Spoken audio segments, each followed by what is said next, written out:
Welcome to the Hunt Hike Harvest YouTube page, where we bring you over 50 years of expertise in professional strength conditioning and provide the first and only science-based, research-backed hunt prep that exists in the market today.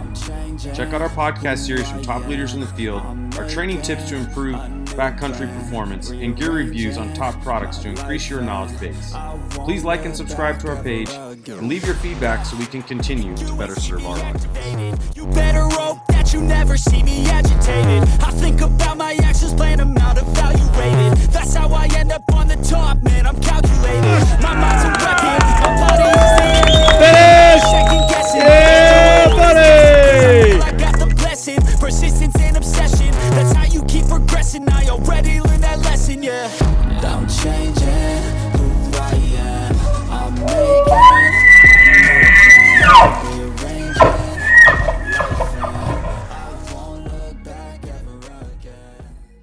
move on here.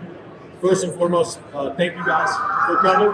Thank you guys for being willing to sit and listen. My name is Joel Raether. I'm founder of Hunt Hike Harvest Outdoors, and number one, I'm a passionate bow hunter and outdoorsman in general. But number two, my daily life is I've been a strength conditioning coach for about 25 years, and over the course of that time, I tried to figure out how am I going to merge my passion of what I do for a living and convert it into something that I enjoy to do when I'm not working. And so that is essentially how Hunt Hike Harvest was born. All of this stuff behind my name essentially means I'm old and I'm certified and qualified. I'm not going to scout that with a master's degree in exercise science. And I've been fortunate enough to get to work with a lot of pretty amazing people, from Olympians to Super Bowl champions to you name it. But the most fun for me is getting to be in this community, believe it or not. And my mission and our mission with Hunt Hike Harvest is to try and share that with the community and how we can better educate people and how we can improve your ability to go out and function and operate better in that country. So that's our goal, okay? And so this is just kind of like a start of who we are, right? If you want to check us out, we are in the modern age, and we do have a webpage, so that's always nice. But our staff goes much further than just myself. I'm fortunate enough that I have surrounded myself with other passionate hunters and outdoorsmen and women that make up who we are and how we continue to operate. So I provided a QR code there. We have bios to all of our staff. That includes Mike Martin. She's a great friend of mine. I did a mountain goat hunt with him this last year. He did a tag here in Colorado. Mike spent 7 or 8 years as the head strength conditioning coach for the San Francisco 49ers. The data that I'm going to share with you today comes from a good friend of mine who's lives in Texas. He's a physiology professor, PhD at Tarleton State in Texas. And so we've continued to try and figure out how are we going to move the needle to better educate and better fuel people with knowledge so that they can enjoy what I consider to be a lot of people target. How many of you target archery season is coming up, first season is coming up, right? Those types of things. And it's something that we anticipate every year as something we look forward to so much, right? And our mission, as I always say, is to try and enhance and enrich those experiences as much as we possibly can to sharing our knowledge with folks that really value how much that means for them. And that's kind of our goal, guys. So you'll notice, I assume everybody here can read. I'm not going to read straight from the slides. In fact, when we get done, if you want me to send this to you, I will happily email this to you or anything else that I know. But I think it's a lot more enjoyable if I share with you more of what we do, how we do, and the things that we found. And I always want to make sure that I'm accessible. So if we get through this next 45 minutes or so, and you have any questions or you have an aha moment tomorrow and you're oh man, I should have asked him that, I'll make sure you have my contact information. It's really important that we try and do our best to help you guys understand some of the things that we're trying to push downstream to folks in the field. So it's what we do. We compile a lot of the latest research within the actual academic community, science-backed information, and we're trying to convert that into how does that apply to hunters. And for most people, that can mean a lot of different things, right? Maybe it's you just feel like you need to get in better shape, right? Maybe it's you feel like, man, I'm not strong enough. Maybe it's I need to lose weight. Whatever that might be, we want to try and help you understand how to better accomplish that task, okay? One of the things that's really exciting is in 2021, we met some great folks. If you guys have been over to the far corner, the opposite end of this building, Guy and Jeff and my friend who started Westwood Hunt Fest, we met them at a Total Archery Challenge event. And they said, hey, we got this idea. We want to do this Packout. We want to do a Packout challenge, a simulated Packout of what it would be like to put a quarter mount elk or mule deer on your back and then see what does it mean when you do that. And that's where we kind of came up with what you guys are going to see today, right? I do own a training facility. We have a 10,000 square foot training facility here in Denver. We're off of 6th and Sheridan, where we do what most people do at gyms. We train and coach. We have a metabolic lab. We teach seminars. We do all kinds of things here in town to try and help people accomplish their goals. So, and then we also have an online application where if you can't get to me and you can't be in person, we provide people with an app-based integration where I can send you everything I know and coach and guide you remotely through a very simple and easy app-based integration. So, but our mission is to provide that education throughout the entire community, right, and further advance the field. So, some couple things, some disclaimers, right? And this is a big one for me. I mentioned how long I've been doing this, right? And it's difficult when I think we're often really bombarded, if you will, by things we see in commercials, things we see online, things we see in social media, right? And it's difficult for us to sort through, like, is this good? Is this bad? Is this valid? Is that really going to help? Is this worth my money, right? And to me, that's a really, really big thing. And so I kind of put some things up here. Everybody's making fun of some things, right? How many of you seen that, right? The infomercials say, like, oh, our training is to create muscle confusion. And as someone who knows how your nervous system works and your muscular system works and your metabolic system works, I promise you, you do nothing that will confuse your muscles. You can do things that will fatigue them. You will do things that will force them to adapt, but there's nothing you can do that will make them confused, okay? You can do a bunch of random things in training, right, that might be confusing, but the muscle is never confused, all right? So, which brings me to point number 2, right? And this is a big one because we see a lot of this stuff where people see things online and they go, oh, hey, I saw so-and-so do this, and I saw this and it looked pretty cool, and oh, this was on YouTube, and I'm like, yeah, but is it appropriate for you? Is it something that you need? Is it something that matches where you are trying to get to, or a goal that you have, right, to develop, whether that's physically or whatever that might be, right? And so you can't do things mindlessly and expect to get meaningful results, right? And that's where the science behind training really becomes the nuance of getting people to where they should be, right? And I talk a lot about this stuff. I'm very fortunate that I get to work with people in special operations. I get to work with first responders. I travel all over the country and present and do education to some of those folks. And any idiot can make someone puke. That's not hard, right? If you're training ever get someone to puke, you did a really bad job as a coach because you don't know the limitations of that person and you haven't adequately taxed them at the level of where they're walking in the door that day, right? So that's a big one for you. The SET principle, all right? I'm not going to bore you guys with a lot of sciencey stuff, okay? But this lays almost in line with what that means, which is the SET principle is specific adaptations to imposed demands, right? What are you training for, or what are you trying to get in shape for, or what are you working out for, and how do we create a sound program that will accomplish that task, right? And so if we randomize a lot of these things, it definitely isn't going to give us a for certain end goal or point that is going to achieve our task, okay? So when we think about specific program, we think about, like, how do we progressively overload your muscular system? How do you progressively overload your nervous system? All these things that will help improve you progressing with strength, or whether it's conditioning, or maybe if you're looking to try and gain power, or we can improve efficiency. We do a lot of things with some efficiency training, especially when we talk about the Packout data, okay? And we have to understand that not all conditioning is the same, meaning that if your objective is to hike in the backcountry for 5, 6, 7, 8 days, or whatever that looks like, right? If we just go do solely sprint-based work, right, without any aerobic work, we'll probably go to stuff. And likewise, if I only do aerobic work, then we're going to not tax our metabolic system enough for when we have to really hit those ridges and our heart rate's going to get elevated above what we consider to be kind of our aerobic level. Okay, so jogging is our aerobic. Okay, anything where we start to elevate where we can't continue. Can anybody here sprint a mile continuously? No, right? Because our physiology does not allow for that. The intensity is too high, and we have to do what? Stop and take a break and recover. And our aerobic system actually kicks in until we can get our heart rate down enough for us to continue on. And this is going to be important here in a second, okay? So, input versus output. This is some stuff that we know through science and research, right? If we are out mule deer hunting or elk hunting in the backcountry, right? You can see up to 10 to 15 calories a minute burn if we're getting after it, right? We add pack weight and some of those things onto our back, right? And they're getting equal up to 7,000 calories, right? As we increase pack weight, right? Or as we get older, anybody that knows how to not get older, please come talk to me afterwards. That'd be great, all right?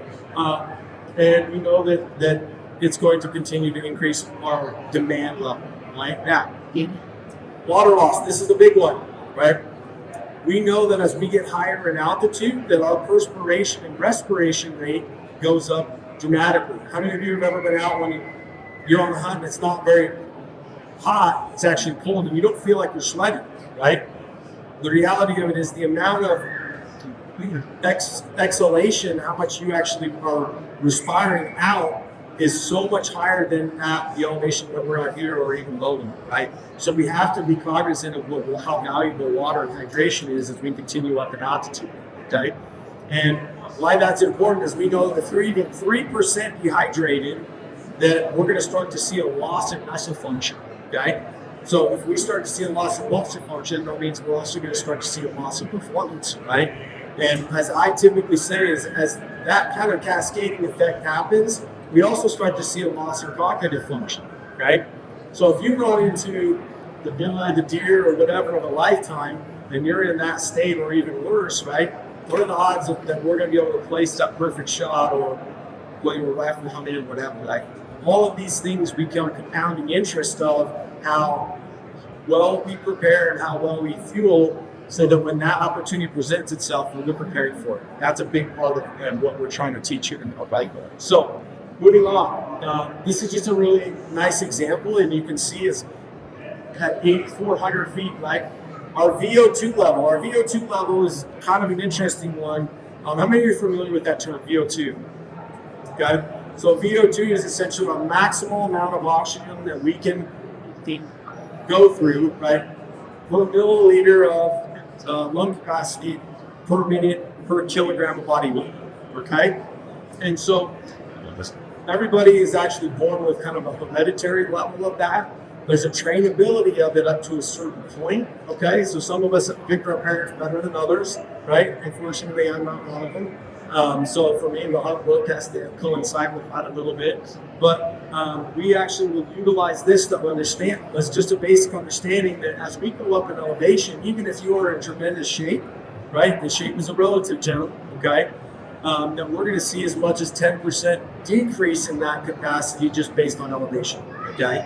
So we try to do some things where we want to try and train or adjust for that, right? I've had people that have come to me from Florida, like last year I had a noche valentine in a Mexican giant from Florida. He says, hey, how am I going to account for him? I'm like, well, be glad you're in Mexico, you're not in Colorado, so you're a little bit better off there. But still, it's going to be more than Florida, okay? So we try and create programming that's going to adjust and account for that, right? Now, this is where things get interesting, okay? How many of you backed out an elk or a deer through white country? Yeah. 2 or 10, right? Some people maybe not, okay? The interesting part about this is, and the data that we're going to show you here in a second, is that we have what's called load speed index. And most of this data actually comes from what we've learned through some rucking research that I've done with the military. Rucking meaning pack weight on, in austere environments, in elevation and things like that. And we're looking at how much weight are they carrying and what does their actual expenditure look like, okay? And so in our Packout challenge that we've done with Western Hunt Fest is every participant that has done this challenge over the last 3 years, we put biometric markers on them, and we started to track what weight did they carry, right? Did they carry a hind quarter, a front quarter? Did they carry a loose feet? Did they carry a combination of both, right? And from that, we know what their age is, what their weight is, and what their pack weight was. And from that, we've come to find out that ideally, if I am 180 pounds or 190 or 200 pounds or whatever you weigh, that the most efficient percentage of that weight based on efficiency is going to be about 45% of your body weight, right? And in a lot of cases, a lot of us are carrying way more than that, right? Now, that's to be efficient. We're going to show you why here in a second. Just in understanding that as that percentage of our effort goes up and how that matches up with the amount of weight that we carry is going to have either a positive or negative effect on what our success or the duration that it might take us to get from point A to point B. Okay, does everybody follow that? Right? So, and some of the things that we start with before we get out into the field is we look at doing some things that are going to help us better feel over time. Okay? So how do we start the day? How do we plan for sustainability throughout the day? And then how do we recover at the end of that day? Okay? And these are some things that I have done a lot with, where guys that hunt with me, I have been the provider of all of these things. And we get to day 2, day 3, and day 4, and I go, hey, how do you feel? They're like, actually, I feel pretty good. They're like, you're welcome. Okay? And so some of these things, nobody pays me for any of this, just to be clear, right? I wish they did. That'd be great. Okay? But we use some stuff for our hydration. We use a product called Protect. One of the other products is this company called The Right Stuff. The Right Stuff is actually NASA designed to rapidly rehydrate astronauts coming back into the atmosphere from trips or whatever the heck they call it, right? And so the reason that you probably don't see or hear about them as much is because the composition of what is in there ingredient-wise is not necessarily the same as what you're going to get from Gatorade or from the other liquid IVs and some of those others that are a lot more consumer-based, because most of us want what? We want it to taste good, right? For me, that's great too, but at the end of the day, what I want to do is function good. So you're going to see a little bit higher sodium content in both of those. You're going to see a little bit higher potassium content in both of those, okay? Sodium and potassium are absolutely critical to muscle function. That is where you're going to see a drop in that 3% that I talked about. When we sweat, what do we lose? Sodium, a lot of it, right? So we have to replenish that as fast as we can and continually, or we're going to see that muscle function drop, all right? So that's where that comes in. From a sustainability standpoint, if you've never heard of that guy right there, that's a game changer. You can buy it on Amazon, okay? And what UCAN is a super starch that is cooked at a high temperature for a long period of time. And what it will do is regulate blood sugar and insulin for almost a 4 to 5 hour period, right? So how many of you came in this morning and drank your Red Bull or your Maine or your whatever, your Monsters and all those other things, right? We typically see what when we get that? Spike, woo, on the top of the world, followed by what? Crash, okay? UCAN will actually create a profile like this and hold you and hold you and hold you, okay? There's data and research on UCAN of marathon runners running PRs and marathons with 400 calories and servings of UCAN. It was originally designed for babies that have genetic anomaly to regulate and maintain insulin and blood sugar runs. When the sports world, athletes, when I found out about it, they're like, we want in on that. So now you can buy it as a consumer. Very, very cool. And it's 100% feed-based. 100% feed-based, okay? Anything that I will tell you will never be a chemistry experiment that you're going to buy, off of some Mexican website or something like that. So, beetroot. Yes. Oh, sorry, I got your way with me. Beetroot. How many people are using beetroots? That's good. Okay? I don't like beets. I don't like it. And it tastes like crap. Okay? So I buy beetroot gummies. I buy beetroot powder. I'm going to mix it with other portions of things. Mixing it in powders is a little bit messy, so I prefer gummies. Okay? And what beetroot will do is beetroot will help increase cardiac output because it's going to create a higher level of your blood cell to increase oxygen carrier to pumping in your blood. Right? So if we go out and now I regulate my blood sugar, right? Then I increase the amount of available oxygen that I can utilize in the blood, right? Odds are you'll operate well throughout the course of the day. Does that make sense? Right? So again, these are just hacks. Yes. Both notes and things. For sure. Yeah. So hydration, I typically just put in my pack, and I'm going to sip on that all day. And so that's something I just carry with me, and then I use sticks of that I'll continue if I need to. But the nice thing about the Protect product, just as an aside, is there's some of them the possibility. They're coming in liquid form. And the reason that I like that rather than a powder form is the bioavailability in the gut of becoming in a solution is going to be much improved in how well it's absorbed and how quickly it becomes more effective. Does that make sense? So, if you want to see those, I got some samples up front. Okay? Now, tart cherry. Tart cherry is another one.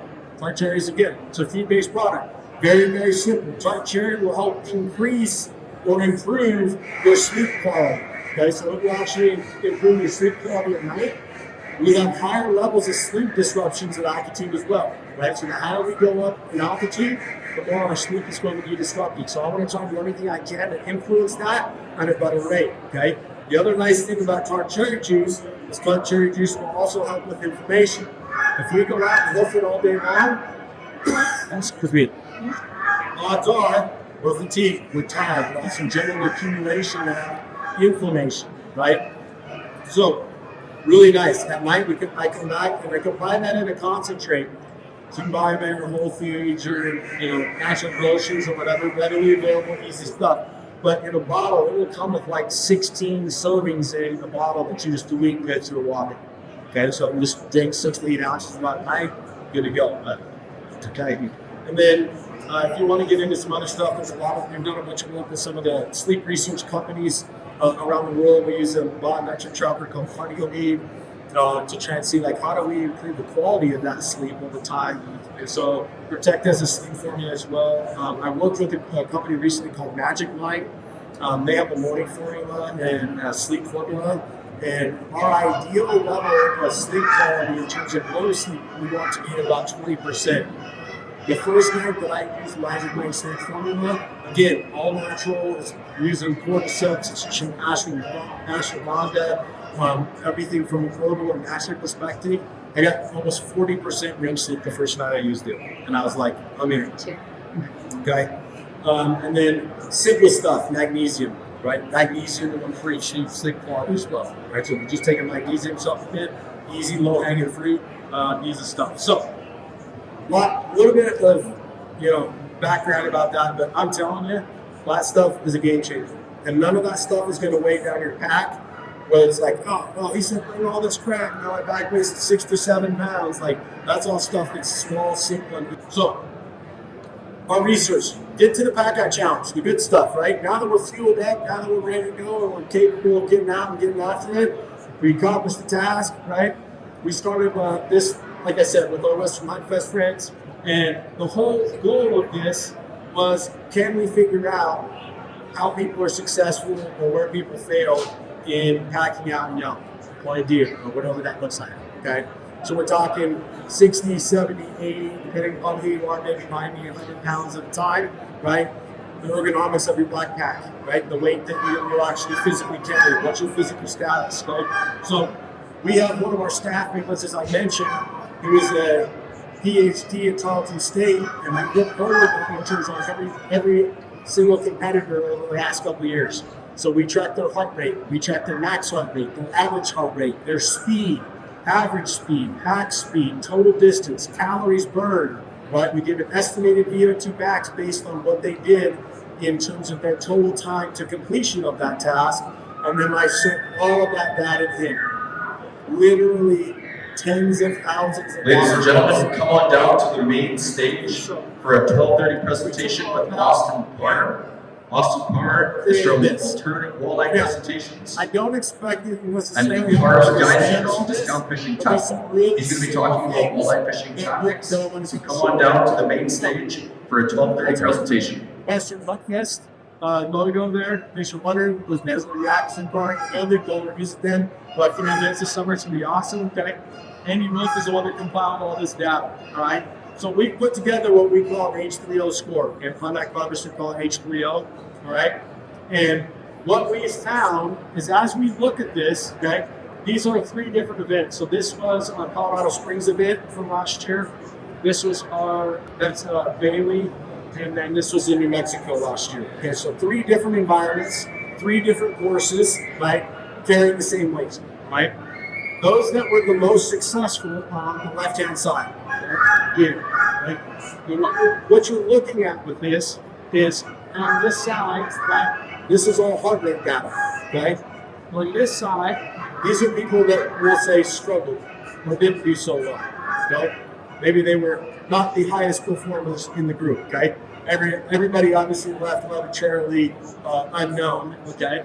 But I applaud and respect anybody that has stepped in and done that challenge because number 1, it's a lot of fun. Number 2, it's a good learning experience. And number 3 is you're doing it for the betterment of the whole community. Well, sure. Still, some people probably don't agree with that. But what you'll notice, if you were to just look at just the visual part of that, what stands out to you? You got it. Folks, from 12:30 to 2:30, come down to the Gladiators Unleashed booth. It's booth number 908. It's halfway down the line. For your chance to meet Cody Rutledge and Jonathan Martinez. Very excited about coming 2 UFC fighters in booth 908. Gladiators They Unleashed. spiked their heart rate too high, and as soon as they became too anaerobic, and it's too difficult, the intensity was too high, what happened? I got to back off or even stop, right? I'm not saying there's anything wrong with that, okay? Trust me, I'm not saying there's anything wrong with that. But what happens is the more of this that we do, the more the fatigue factor starts to come in and the quicker I will be to get to exhaustion, okay? So as we go through looking at what kind of things say here, right? We want to minimize heart rate spikes, okay? Folks, if there's anyone out there that likes Fitbit, catching walleye, come on down to the main stage to see Austin Park. He's going to set you up. He's going to tell you how to make a living. You're going to catch a free big ball. Come down to the main stage for a brand new 12:30 seminar for Find Austin out where you Park can on get to walleye and fishing. maintain, okay? So there's a really interesting part. One of the things I mentioned, I kind of talked about VO2. We're actually finding a lot more relevance in something that we call functional thresholds for power, okay? Functional threshold for power means how much power wattage can I put out with my lower body in relationship to what my heart rate is at, right?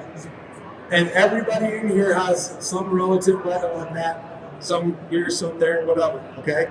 I know for me, for example, we have a metabolic lab in our facility that I can get on that bike with all of our technology to find out exactly where every single person in this room where you would be and know that if you get above this certain heart rate, you're going to look a lot more like the person on the right and not on the left, right?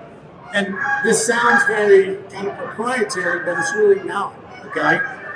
I know for me it's about 143 or 145 beats, okay? Last year, Gabe Sanian, the Ivy Holsters, put together a death hike. And we did 40 miles in 36 hours, a 14,000 foot of elevation gain and loss. Okay? And that entire time, I was watching to make sure that I did not go above that, right? Hard, 100%. Fun, plenty, right? Miserable at times, okay? But had I not paid attention to that, I can assure you my success to get through that, it never would have been a lot worse, all right? And that's just understanding that if I maintain staying at or around that level, okay, I'm not saying that it's not going to be difficult, right? But if I spike into anywhere above there, I'm going to end up being there and my fatigue factor is going to go way up. Okay, does everybody follow that? Hopefully that makes sense. Okay, so what does that mean, right? Demand variation. Right? What does the research actually tell us from what we just saw? Okay, suggests that difficulty will not drastically vary, even though all 3 of those different places have different terrain, right? Some of the courses was flatter. When we did the one out on the western slope this year, you came off the mountain, went straight down, up and over, and had to climb back out to get to the top, right? New Mexico, a little bit up, there's kind of a flat start, flat finish. Okay, when we did Colorado Springs, it was basically, I think there was only 300 foot of elevation gain, right? So the approach to how you do that really only relied solely on how you packed, like how much weight you packed, number one, right? And then two, how you attacked it in terms of intensity, right? How hard did you go into that as far as like how fast did you try and push it, right? So minimizing those heart rate spikes, right, contributes to our success, okay? The interesting part about this is Andy, the guy that I mentioned here, right, Andy Wolf, is actually doing a research study right now on something called RPE. RPE is our rate of perceived exertion, right? So if I made everybody stand up right now and I go, okay, everybody do 100 jumps, some of you would go, oh boy, that sucks, right? And you might get to 30 or 40 or 50 and go like, out of 10, I'm out of 10 right now, boss. I'm 10 out of 10 in terms of what I perceive as being hard. And some of you might be like, that wasn't so bad, that was slow, okay?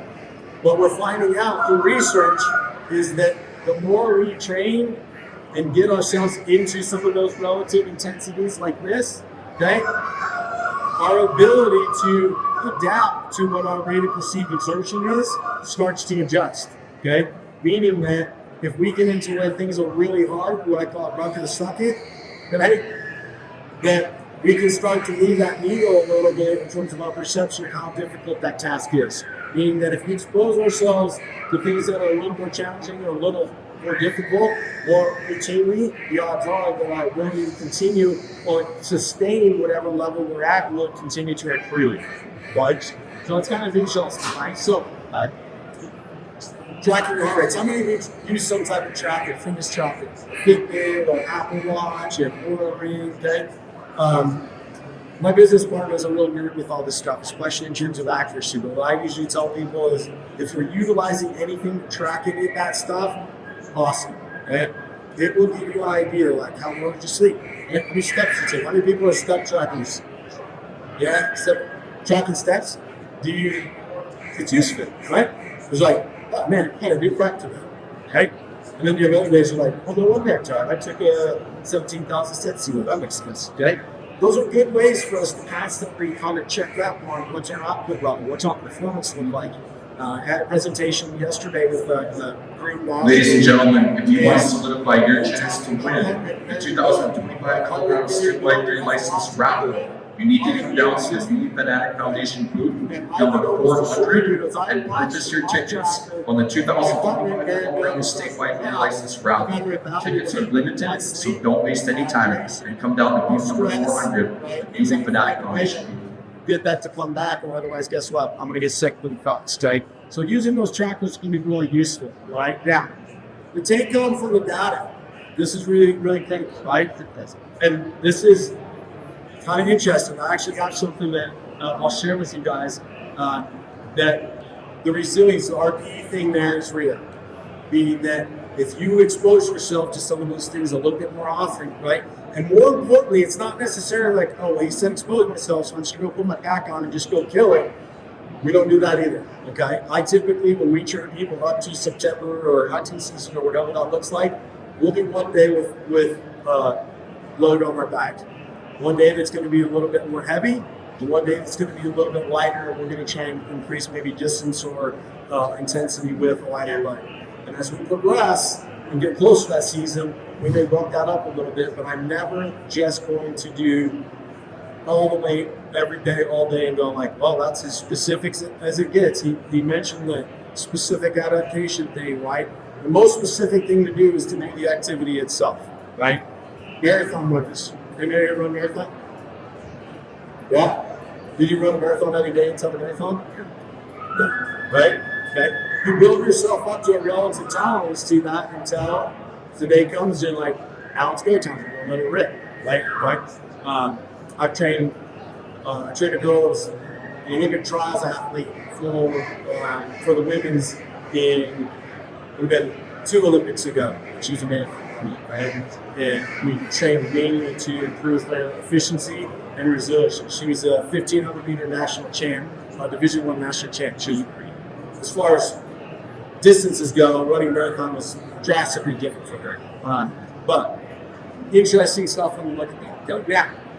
When I think about this, right? Bullet point number 2: strength is more important than endurance. People go, bro, what are you talking about? I follow Cam Newton's. I follow Goggins. I do Happy Myers all the time.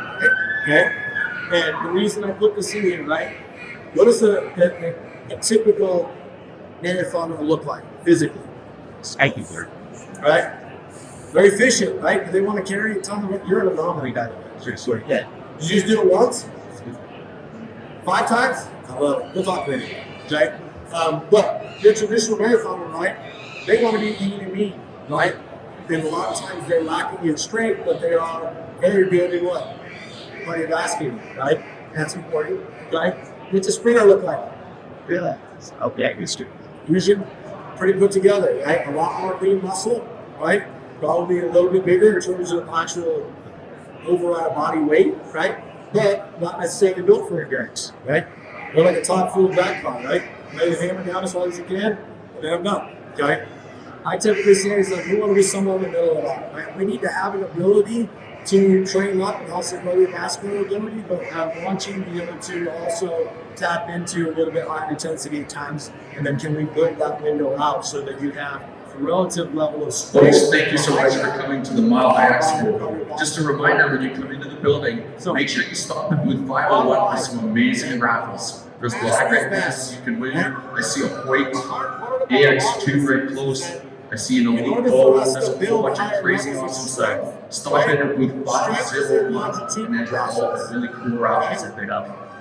And because strength is a longitudinal process, it requires consistency. We have to get in there to work off. Okay, does that make sense? And the interesting part about it is I tell people all the time, in terms of conditioning or getting in shape, and in shape is a relative term, it's a very short process, right? If you need to get in shape for a marathon, I get you in shape for a marathon in a matter of a couple months. No problem, right? But I can't necessarily put 15 pounds and 10 pounds more muscle and create more strength capability in 4 months. That may take 3 years, 4 years of learning. Are we on that? Okay, perfect. Thank you. Right? So, but what we know is if we have more of that strength to tap into, one of the things that I really try to work on beyond that is then what is the integrity of that, right? Because it's typically not the load that breaks us down, it's how we carry it. Okay? So if we carry that load very inefficiently where it's too low, right? Or I've got really bad posture, okay? Or I'm really too far hunched. Like all the ergonomics of that over time are going to break us down, okay? If I have a pop can, I take that pop can and I shake it up, what happens to the walls of that pop can? The carbonation does what? Creates better integrity of the walls of that can, okay? This is our pop can here. Meaning that if I've got back issues, hip issues, shoulder issues, and things like that, and I don't address the improving my strength capabilities, guess what? That's like taking a pin and poking it in the side of that pop can. And if we take 10,000 steps to get out of there, by the time we get to where we want to be, we're probably going to be out of juice that's in that can. Okay? So we do applications of our training. Sometimes I tell people, like, if you want to come see what I do, feel free to come anytime. You want me to send you videos? No problem. I'll send you all that stuff. There's a lot of what I do that has zero sexiness to it. It's not YouTube worthy. It's not Instagram worthy. It is designed to account for how do we create a better human system that will break down less, right? And once we do that, we get out a lot more to it depending upon what you want to accomplish, but we have to start there, right? Hip qualities, back qualities, right? Core, I hate that word, okay? And being someone who has plenty of iron pathologies, from hip labor, all 3 irrigated discs here, I've got 3 irrigated discs here, labrum back, dislocated the shoulder, 0 surgeries. I've lived back for 20 plus years in this state, okay? And I packed them out with all that going on, right? So my need to understand and also get myself in that same kind of shape and the same ability is really important. But guess what? I'm going to life pretty soon. So hopefully that makes sense, okay? programming for the masses. But I kind of just made a play on this a little bit, right? So, what do you want, right? Everybody's familiar with that. Right? We see a lot of the daily workouts, right? We see those in a lot of different places, right? We see CrossFit loves the workout of the days, and there's other entities that will post things about like, hey, here's what this workout is for this today and that today, okay? And I typically will step back and say, is that appropriate for you? Is that appropriate for where you're at today? Is that going to accomplish the goal that you want to achieve today? And sometimes that goal could be small. Maybe your goal for the day is like, today sucked and I just want to go through and do something that's going to be hard, and I'm going to hang out with my friends and get after it. And I'm okay with that. Trust me, I have no problem with that. But if we go back to the start when I said talking about trying to create meaningful outcomes, you can't do things mindlessly, right? And so when you look at specifics of actual programming, the first thing that I will always do is try to sit down and say, what have you been doing? What are you doing? What do you want to accomplish, and where are you going? Right? You have a goal in mind. But if you do, what's our timeline to accomplish that? Okay? I have a retired jockey. Believe it or not, this is a great story. I have a retired jockey. Came through one of my professional players. Calls me and says, hey, you looking for clients? I said, sure, man. What do you got? And he goes, hey, you know that guy I do the cardio with? I'm like, yeah. And he says, he used to be a jockey. I'm like, cool. He's coming out of retirement. I'm like, all right, cool. He's like, he's got to lose some weight. I'm like, okay, cool. I'm like, what's he off the weight? He goes, 135 pounds. I go, all right. What's he weigh now? He goes, what do you weigh now? He goes, 205. I go, how long we got? He goes, 4 months ago. I go, right now. 4 months. Right. And you have to Folks, there's an amazing opportunity to understand. enter the governor's golf license here in Colorado. Come down and meet the Golf Federation booth building 301 for your chance to purchase tickets, possibly win, and hunt any unit with any weapon in 2025. That's the governor's golf license. Booth number 301. We have to stay away from things that are going to do this and this and this, right? We want to try and accomplish giving you training that's going to tax you, provide your company. Tax you a little more, provide your government, right? One of the things that I typically say is it's really hard to overtrain people, but too often than not, we are usually under-recovered. We don't do a good job with our nutrition. We don't do a good job with our sleep. We don't do a good job with our stress management, right? And so even if we are doing good things in the weight room, that's only using an hour or two of our day, and we don't do a good job investing 22 hours in a day, right? So understanding like that full holistic 10,000 foot view is really critical to how our performance will be. And performance doesn't have to necessarily be this or this or this, right? Performance might be, I want to come home and have energy to play with my kids. Performance might be, hey, I really want to be able to play old man softball on the weekends. Whatever that is, right? All that stuff is perfectly fine, right? But until we take a closer look at some of those things and how we perform these other 22 hours, we will determine what our goal of accomplishing is going to ultimately look like in the long term versus short term. Okay? So, I always just kind of joke about that. The last one. I love those commercials where we're going to see those like, oh, hey, are you a doctor? Like, oh, no, but I just said holidays and what's that? Okay. One of the things that is a massive pet peeve of mine, especially in this field, in my field of strength and conditioning, is people that are willing to reach into their pocket and pay someone that has no education, formal background, experience, certification, or otherwise, right? That someone who just likes to do a lot of working out. Okay. If you can't answer the question why in any type of training that you do, why are we doing this? What is this going to do? How is this going to help me, right? If you don't understand that, right, I don't want to think about where you spend your money. That's a huge peeve of mine, okay? And anything that I do in training, I tell people all the time, if you have questions, ask, because I'm happy to answer them. If I don't know the answer, I probably can find someone who knows someone that will. I'll promise you, I'm not a nutritionist. I know enough. If you really want to get dialed into it, listen to the best nutritionists and dietitians in the entire country, okay? If you have an injury, I'm not a physical therapist. I know I've worked with a lot of physical therapists. I have one that works in my facility, but I'm not going to fix them.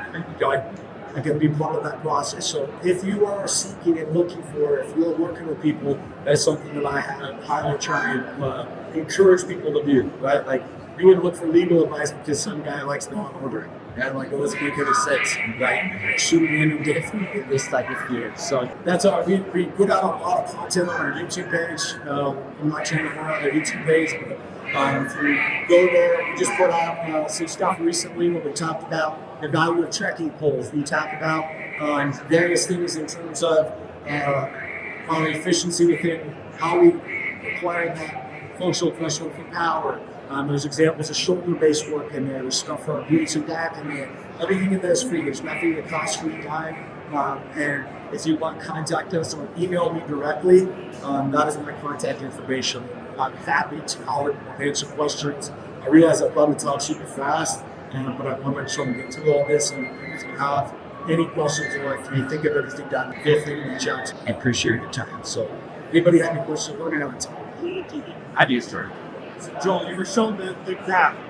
You were talking about, hey, when you were hiking, you didn't want to go above 133 beats per minute. Are you saying, like, what I'm hearing is the body motion stays function until something shit. So are you saying, like, when you're getting to that point, you're like, hey, this is really taxing on me? Are you slowing down and staying in motion? Or are you stopping and getting back to that spot? What is kind of your study tool? So that's what interesting to us about that is, so the question is like, if I get to that 143, do I stop? And the reality is no. As long as I can stay there, that is at the point where as long as I stay at or just below that, I can continue on putting out.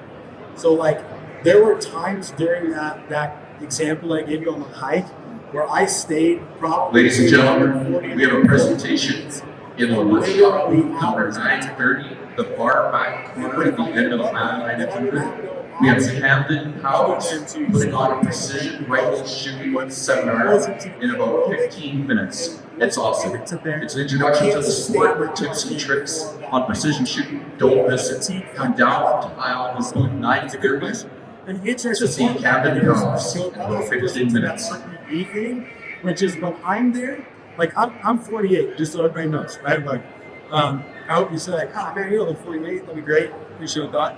But the reality of it is my 143 might be your 163, right? So it's me versus me, and that heart rate has nothing to do with anybody else other than my own, right?